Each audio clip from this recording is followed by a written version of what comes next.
अस्सलामुअलैकुम, welcome to शादरे blog YouTube channel. जो लोग सऊदी पहली बार काम के लिए आ रहे हैं या सऊदी में जो लोग पहले से काम कर रहे हैं, ये वीडियो उनके लिए बहुत ही महत्वपूर्ण है।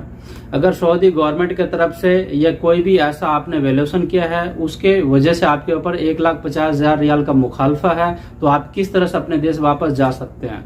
सऊदी में कम से कम कितने उम्र के लोग यहाँ पे काम के लिए आ सकते हैं, और इस वक्त सऊदी में जो खारजी लोग हैं, गैर मुल्की लोग, उनकी कुल तादाद कितने हैं, और पहले कितना था, जो डोमेस्टिक वर्कर में काम कर रहे हैं उनका कितना है। और भी बहुत सी ऐसी डिटेल है आप लोगों के साथ इस वीडियो में शेयर करूंगा पूरी डिटेल के साथ, तो इस वीडियो का आप फुल वॉच करें। और इस चैनल पे आप पहली बार आए हैं तो इस चैनल को एक अभी से लाइक कर दीजिए, और चैनल पे पहली बार आए हैं तो सब्सक्राइब कर लीजिए। कोई भी वीडियो अपलोड करूं तो उसका नोटिफिकेशन आप तक पहुंच सके। अगर आप इस वक्त सऊदी में काम कर रहे हैं, किसी भी कफिल या कंपनी से आप भाग चुके हैं और कफिल या कंपनी ने आपके ऊपर जुर्माना लगा रखा है 10,000 रियाल का या 50,000 रियाल का, इस केस में क्या है कि आप सीधा लेबर कोर्ट जाकर के आप अपने कफिल के ऊपर केस फाइल कीजिए। केस फाइल करते ही उसे कोर्ट में बुलाया जाएगा, आप भी आएंगे। जो यहाँ की कानून है, बगैर सबूत का कुछ नहीं होता है। अगर आपने अपने कफिल या कंपनी का 50,000 या 10,000 रियाल लिया होगा तो उनके पास सबूत होना चाहिए, और सबूत क्या है कि आपने चोरी किया है। और बहुत से ऐसे कफिल कंपनी है कि डराने के लिए और धमकाने के लिए आपको कह देगा इतना आपके ऊपर जुर्माना है, और हकीकत में चेक करो तो आपके ऊपर कोई जुर्माना नहीं है। आप जिस भी एरिया में काम कर रहे हैं, भाग के रह रहे हैं, उस एरिया के किसी भी मकतबे में जाके आप इकामा नंबर दे के पता कर सकते हैं कि आपके ऊपर कोई मुखालफा है या नहीं है, या आपके ऊपर हुरूफ है या नहीं है। अब सवाल ये आ जाता है कि आप सऊदी में ड्राइविंग कर रहे हैं, और ड्राइविंग करते हुए आपकी गलती है, आप कहीं एक्सीडेंट कर दिए, या आप किसी ऐसे फील्ड में काम कर रहे थे, आपने कोई भारी जुर्माना कर दिया और आप पे 50,000 रियाल का गरामा आ गया, या 1,00,000 रियाल का आपके ऊपर जुर्माना आ गया। सवाल है कि आप अपने देश किस तरह से जा सकते हैं। आप पुलिस में पकड़वाते हैं तो पुलिस वाले पकड़ के आपको जेल में बंद कर देगा। अगर गवर्नमेंट की तरफ से ये अलाउ कर दिया गया है कि आपको इतना पे करना होगा, तो जब तक आप पे नहीं करेंगे तो आप अपने देश वापस नहीं जा सकते। इसमें भी कुछ टर्म्स ऑफ कंडीशन है। जिस भी कंट्री में अगर आप काम कर रहे हैं या आप जेल में बंद हो जाते हैं, तो उस कंट्री के लोग कितने वहां पे जेल में बंद है, किस किस जुर्म में बंद है। सपोज करो कि अगर वहां पे 50 आदमी बंद है या चाहे 30 आदमी बंद है, तो साल में एक बार इनका काउंट किया जाता है। और जिस कंट्री के लोग, जैसे इंडिया के यहाँ पे बंद है जेलों में, तो इंडिया गवर्नमेंट को वो मैसेज किया जाता है, और इंडिया की गवर्नमेंट जो यहाँ पे बंद है, जेल में बंद है, उसे छुड़ाने की काम करते हैं। इंडिया के भी गवर्नमेंट का यही सीन है, उसके बाद पाकिस्तान का भी और बांग्लादेश का भी। तो ये साल, 1.5 साल, 2 साल में एक बार ऐसा अभियान आता है कि जितने भी बंदे यहाँ जेल में बंद है उसे वहां की गवर्नमेंट छुड़वाते हैं।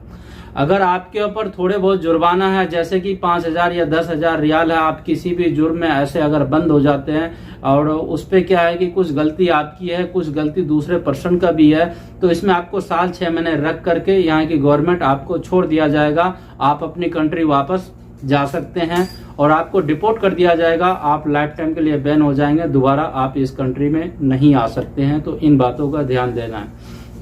आप जहां भी काम कर रहे हैं, किसी भी कफिल या कंपनी के पास, तो आप कोशिश करें कि वहां काम करने का, और भागने की कोशिश ना करें। अगर आप भागते हैं तो ये आपके लिए बहुत ही दिक्कत हो जाएगा।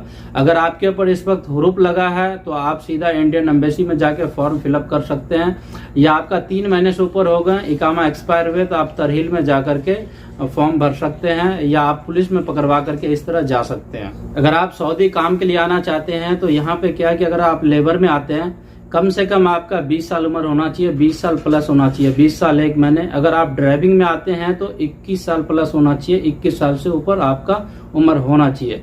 अगर आप टूरिस्ट वीजा पे आते हैं किसी के साथ, तो टूरिस्ट वीजा के लिए क्या है कि उसका कोई एज की लिमिट नहीं होती है। जो वर्क परमिट है इसमें 20 प्लस और 21 प्लस होता है। अगर आप गल्फ के किसी अदर कंट्री में जाते हैं तो कहीं 19 भी लिया जाता है, कहीं 20 साल भी लिया जाता है। तो इस तरह आप उस कंट्री में जा सकते हैं काम के लिए। सऊदी का तो यही है कि 20 साल से आप नीचे इस कंट्री में किसी भी काम के लिए आप नहीं आ सकते हैं, और आपका वर्क परमिट इस कंट्री में नहीं जारी किया जाएगा।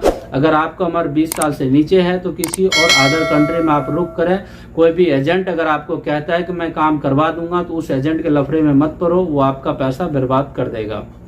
अभी थोड़े दिन पहले ये सर्वे हुआ था, जो यहाँ पे गैर मुल्की लोग सऊदी में काम कर रहे हैं, अभी के डेट में टोटल 32,60,000 लोग यहाँ पे गैर मुल्की है। इसमें डोमेस्टिक वर्कर और भी कई जितने भी यहाँ पे फील्ड आते हैं वो सब इंक्लूड है। अगर हम यहाँ पे डोमेस्टिक वर्कर यानी हॉर्स ड्राइविंग की बात करें तो इस वक्त सऊदी में मौजूद है 17 लाख कुछ % है यहाँ पे, इतने लोग यहाँ पे सिर्फ हॉर्स ड्राइविंग में काम कर रहे हैं। 2018 की अगर हम देखें तो 2018 में 17 लाख इंडिया से बंदे यहाँ पे आए थे काम करने के लिए, टोटल वो हर फील्ड में था। और उसके बाद 2019 में भी देखें तो 19 में 16 लाख बंदे आए थे। और इस तरह से यहाँ पे टारगेट धीरे धीरे कम होता जा रहा है। और अभी के डेट में आप देख सकते हैं कि ये कितना आंकड़ा चल रहा है। अभी के डेट में सबसे ज्यादा लोग किसी और अदर कंट्री में रुक कर रहे हैं, सऊदी बहुत कम आ रहे हैं, क्योंकि सऊदी में वीजा भी बहुत कम निकल रहा है और सऊदी में सऊदीजेशन किया जा रहा है बहुत ही तेजी से। बहुत से ऐसे फील्ड है कि वहां से खारजी को 30% वहां पे जॉब दिया जा रहा है और 70% वहां पे सऊदी लोग काम करेंगे। कुछ ऐसे फील्ड हैं कि उस फील्ड में 100% सऊदी लोग काम कर रहे हैं और सऊदीजेशन किया जाता है। अगर इस वक्त सऊदी में ज्यादातर जरूरत है तो वो लेबर कैटेगरी के आदमी है, जैसे टेक्नीशियन, इलेक्ट्रिशियन, हेल्पर या हारिस या ड्राइविंग।